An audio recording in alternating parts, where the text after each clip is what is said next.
Don't you guys love our background? Behind an alleyway, there's a trash can with a shopping cart. Hey guys, it's Kelly, and you'll have to excuse our set today. It is very windy here in Missouri, so behind this building was the best sound quality for us. But nonetheless, I'm really excited to bring you a 2020 Acura RDX tour. I am really excited to explore this car. This is the A-Spec, so it's kind of like the sportier version of the RDX. Make sure you stay till the end of the video because I'm actually going to build my own Acura RDX and take you through all the different trim levels and options. And let's get into it.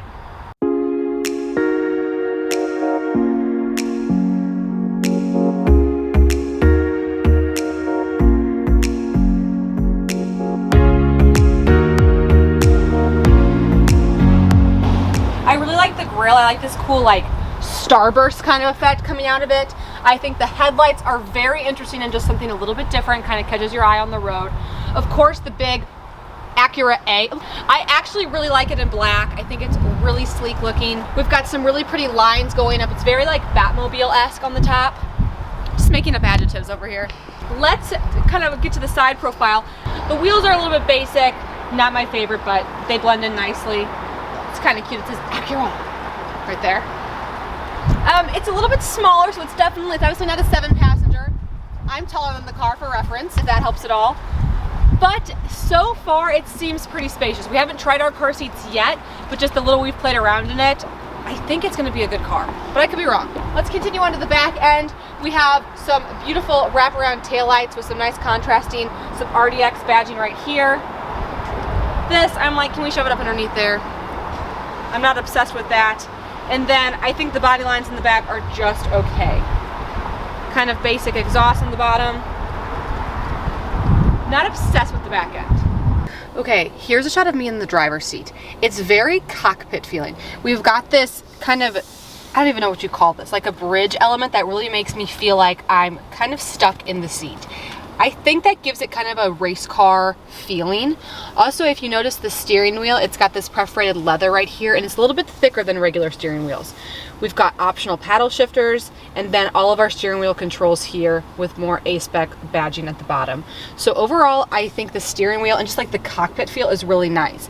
As far as the interior element designs are concerned, it's a little basic, but there are still some interesting things to look at. We've got high glass black around the vents and around some of the infotainment system here that works nicely into this brushed metal and then this suede interior there. The suede kind of continues and is actually on the seats as well, which I think looks really nice. And then we've got the leather with the contrast stitching. So design-wise, I like the elements. As far as some of the technology is concerned, there's a lot to look at. I don't love just screens that aren't built in. I think it looks like an afterthought. I think it is a little hard to even look at the screen. A lot of the times when they have screens that are not built in, they're at least tilted towards the driver, but I'm not even getting that in this car, so I'm not obsessed with that. I would like it to be a little bit more driver friendly. I think the dash is just okay. It's not digital, but I do like the red. I think that's something different and kind of cute.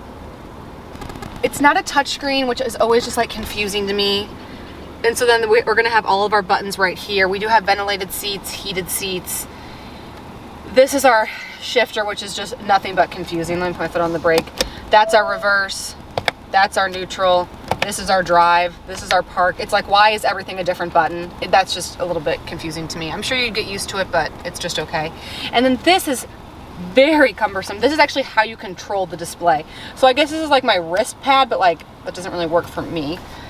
So it's a mouse, which like I'm trying to get to the menu button right now, genuinely trying. I don't know how to get to the, oh, I guess I can. I don't, and like it's yelling at me. I'm not obsessed, and I know you would get used to it, but it shouldn't be that difficult. I sit in cars all day, every day, and if it's not something that I can figure out within 5 minutes, I think it's too complicated. Let's take a look at our cup holders.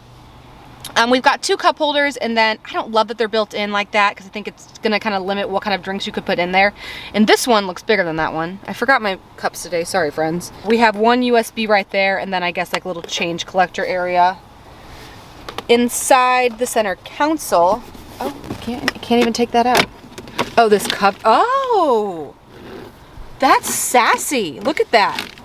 That's super cute. Okay. Center console is miniature size. Let me grab my iPhone 11. Oh my gosh, we can't even lay an iPhone 11 straight. I have no patience for that. That's too tiny for me. Just make it a little bigger. I do want to talk about this underneath area because I'm very excited about this. I just love a catch-all moment, but these kill me. Look at how big this thing is. I was thinking like there must be 7 USBs under there. Just the one. Like how Acura, how dramatic are you? And then over here, an aux cord and a 12 volt. Let's peek. Ooh. Okay, halogen headlight. It is a nice size mirror though. I do want to talk about the comfort of my seats and the headrest. The seats are very, I know I say the word sporty a lot, but they are a sport-like seat, so they have more contouring than you would find in a typical seat. And then the headrests are actually nice and adjustable, so you can actually move it forward or backwards, as well as up and down. So a lot of different ways to make you more comfortable in the car. We have our sunglass holder and then a dual sunroof right here, which does look kind of nice. As far as the drive is concerned, it is very zippy, almost a little too zippy. It seems very sensitive, especially on the accelerator, but the braking and the handling are nice. Oh, side cubbies, they're lame. Now this is only a 5-passenger car, so I'm trying not to be too harsh on it, but I've seen other 5-passenger cars that have had bigger center consoles and bigger side cubbies, and I'm not saying it's a bad car. I'm looking at this from a mother's perspective. I'm here to put car seats in it, and that's what we're gonna do. All right, here's me in the second row.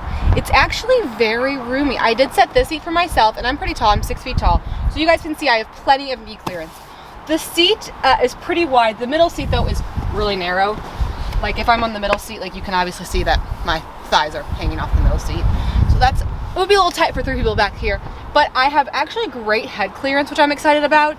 And I feel like I'm sitting back. I feel nice. I like it so far. The side cubbies here are actually a lot better than they're on the front. More of a true cup holder-esque thing with, it looks like, room for a water bottle.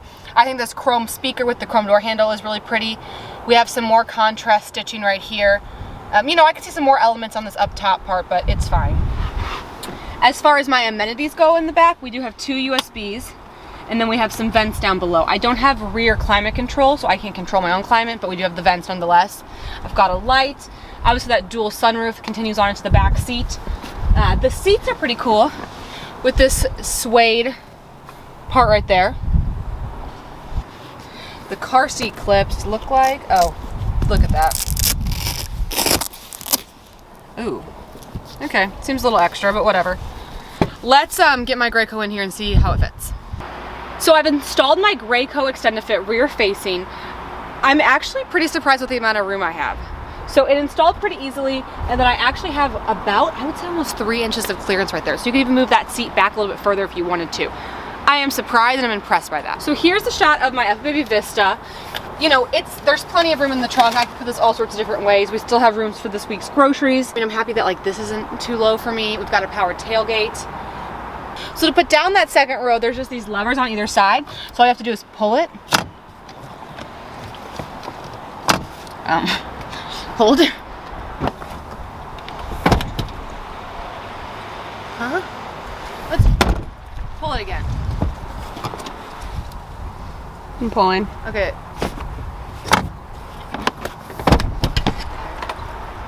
I don't know what that's for. We are not obsessed with that. But anyway, this is the trunk. Oh, I do have a nice little cubby. That's a fun discovery. Yay. And then power tailgate. Okay guys, so that is going to wrap up my Acura RDX tour. I was pleasantly surprised with the space that the car actually had, especially when it came to my stroller and to my car seat.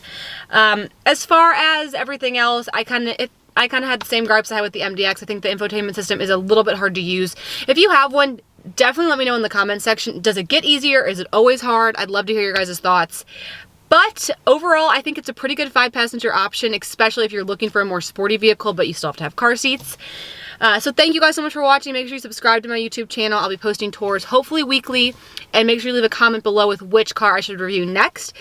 And I'll see you next time. All right, everybody, let's build my own Acura RDX. So I already have some grievances because while there's an okay selection of exterior colors, they really limit which combinations you can choose. So like if I select white exterior, it goes down and I can't get gray with the white.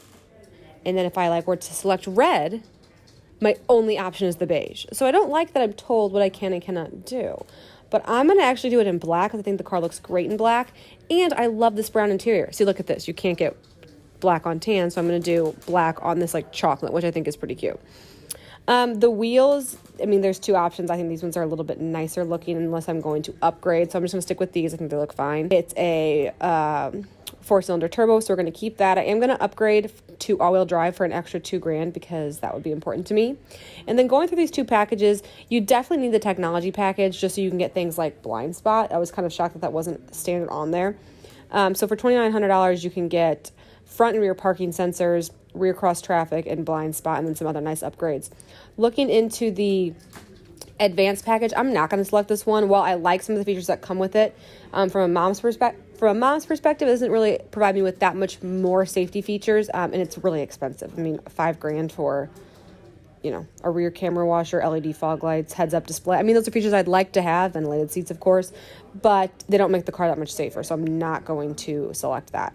When you look at the interior and exterior accessories, they're all just simple things like cargo nets, all-weather mats, some bike attachments. So I'm not going to add any of those. So that would bring my 2021 Acura RDX build to an MSRP of $44,825.